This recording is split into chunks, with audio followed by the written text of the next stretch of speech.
Al-Hasan ibnu Al-Haytham, peletak dasar ilmu optika dan ahli fisika.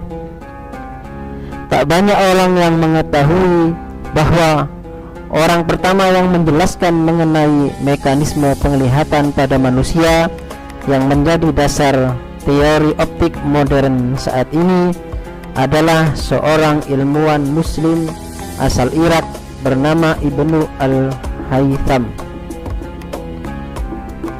Beliau mempunyai nama lengkap Abu Ali Al-Hasan bin Al-Haytham Al-Basri Al-Misri, dan masyarakat barat menyebutnya sebagai Afenalen, Afenetan atau Al-Hazan. Haytham lahir di Basrah, Irak sekitar tahun 1038 Masehi. Di masa hidupnya beliau juga tercatat sebagai ahli fisika pertama dari kalangan Islam. Ibnu Al-Haytham dibesarkan dalam keluarga yang akrab dengan dunia ilmu pengetahuan. Kecintaannya kepada ilmu telah membawanya berhijrah ke Mesir dengan tujuan utama untuk meneruskan pendidikan di Universitas Al-Azhar. Di negeri ini ia melakukan penelitian mengenai aliran dan saluran sungai Nil. Selanjutnya, ia juga membuat mesin untuk mengatur aliran sungai Nil yang sering banjir dan menggenangi lahan pertanian rakyat. Haytham menulis kamus optika, kitab fil manasid, yang memaparkan berbagai ragam fenomena cahaya termasuk sistem penglihatan manusia. Secara detail, Al-Haytham juga menjelaskan fungsi dari berbagai bagian mata seperti konjungtiva, iris, kornea, lensa, dan menjelaskan peranan masing-masing bagian dalam kegiatan penglihatan pada manusia. Tokoh berjuluk Al-Hazan ini juga menjelaskan tentang ragam cahaya yang muncul saat matahari terbenam.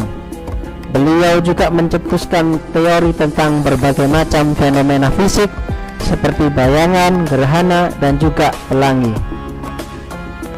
Selain itu, Ibnu Al-Haytham juga melakukan percobaan untuk menjelaskan penglihatan binokular dan memberikan penjelasan yang benar tentang bertambahnya ukuran matahari dan bulan ketika mendekati cakrawala. Tak heran jika kemudian bapak optik dunia itu mampu memecahkan rekor sebagai orang pertama yang berhasil menggambarkan seluruh detail dari organ-organ penglihatan pada manusia. Teori yang dilahirkannya juga mampu mematahkan teori penglihatan yang sebelumnya telah diajukan oleh dua ilmuwan asal Yunani, Ptolemeus dan Euclid. Kedua ilmuwan ini menyatakan bahwa manusia bisa melihat karena ada cahaya yang keluar dari mata yang mengenai suatu objek. Berbeda dengan keduanya, Ibnu Haytham mengoreksi teori ini dengan menyatakan bahwa justru objek yang dilihatlah yang mengeluarkan atau memantulkan cahaya yang kemudian ditangkap oleh mata sehingga bisa terlihat. Selama lebih dari 500 tahun, kitab optik terus bertahan sebagai buku paling penting dalam ilmu optika. Pada tahun 1572, karyanya diterjemahkan ke dalam bahasa Latin dengan judul Optics Veciorus. Bab 3 volume pertama dalam buku ini mengupas ide-idenya tentang cahaya. Dalam buku itu, Haytham juga menunjukkan keyakinannya bahwa sinar cahaya keluar dari garis lurus dari setiap titik di permukaan yang bercahaya. Proses belajar yang ia lakukan secara otodidak justru membuatnya menjadi seorang yang mahir dalam bidang fisika, astronomi, matematika, pengobatan, dan filsafat. Tulisannya mengenai mata telah menjadi salah satu rujukan penting dalam bidang penelitian sains di barat. Malahan kajiannya mengenai pengobatan mata telah menjadi dasar-dasar penelitian mengenai pengobatan pada mata. Dialah orang pertama yang menulis dan menemukan berbagai data penting mengenai cahaya.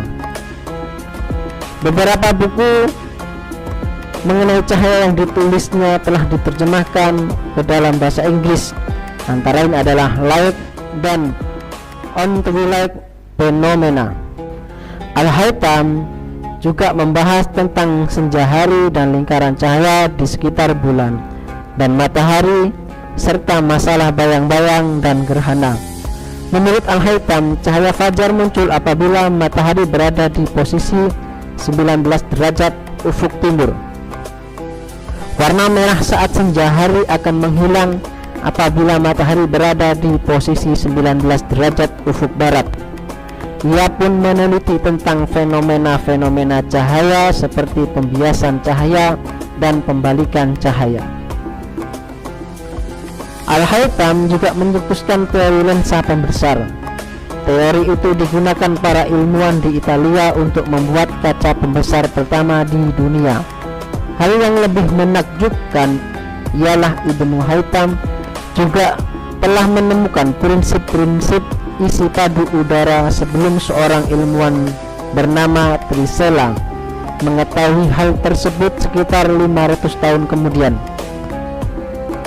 Selain itu, teori Ibnu Haytham mengenai jiwa manusia sebagai satu rentetan perasaan yang bersambung secara teratur telah memberikan ilham kepada ilmuwan-ilmuwan barat untuk menghasilkan tayangan gambar.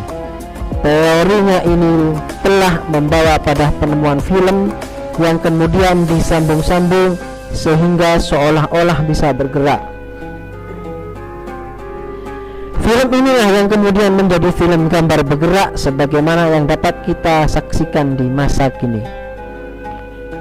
Dalam bukunya Mizan al-Hikmah, ia juga membahas tentang kepadatan atmosfer dan membuat korelasi antara kepadatan udara dengan faktor ketinggian. Ia juga mempelajari gejala pembiasan cahaya di atmosfer. Dalam kitabnya itu, beliau juga membahas teori daya tarik massa, suatu fakta yang menunjukkan bahwa ia telah menyadari adanya korelasi antara percepatan dengan gravitasi. Selain di bidang fisika, Ibnu Haytham juga memberikan kontribusi penting terhadap ilmu matematika. Dalam ilmu ini, ia mengembangkan analisis geometri dengan membangun hubungan antara aljabar dengan geometri. Selain sebagai ilmuwan fisika ulung, Ibnu Haytham juga adalah seorang ahli astronomi. Ia mempergunakan metode astronomi untuk menentukan garis lintang dari berbagai tempat yang ada. Setelah itu, ia dapat menentukan posisi koordinat dari tempat-tempat tersebut.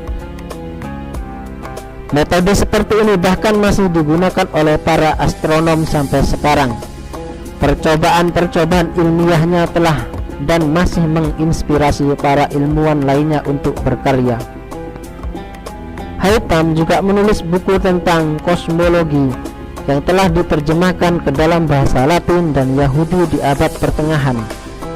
Karya tulis lainnya adalah kitab tentang evolusi yang hingga kini masih menjadi perhatian ilmuwan dunia. Karya-karyanya itu telah diterjemahkan ke dalam berbagai bahasa seperti Latin, Ibrani, dan bahasa Inggris di tahun 1900-an. Para ilmuwan barat menyebutnya sebagai the great student optics of all times, ilmuwan terbesar di bidang optik sepanjang masa. Penulis-penulis pada abad pertengahan yang memperdalam studi tentang ilmu mata juga banyak menggunakan buku ini sebagai pegangan. Di antara mereka adalah Roger Bacon dan Kepler. Bahkan buku tentang dioptrics atau ilmu bias sinar karangan Kepler dengan judul Et Vitalionem Paralipomena yang diterbitkan pertama kali di Frankfurt, Jerman tahun 1604 Masehi, konon ditulis dengan didasarkan sepenuhnya pada kitab Ibnu al-Haytham.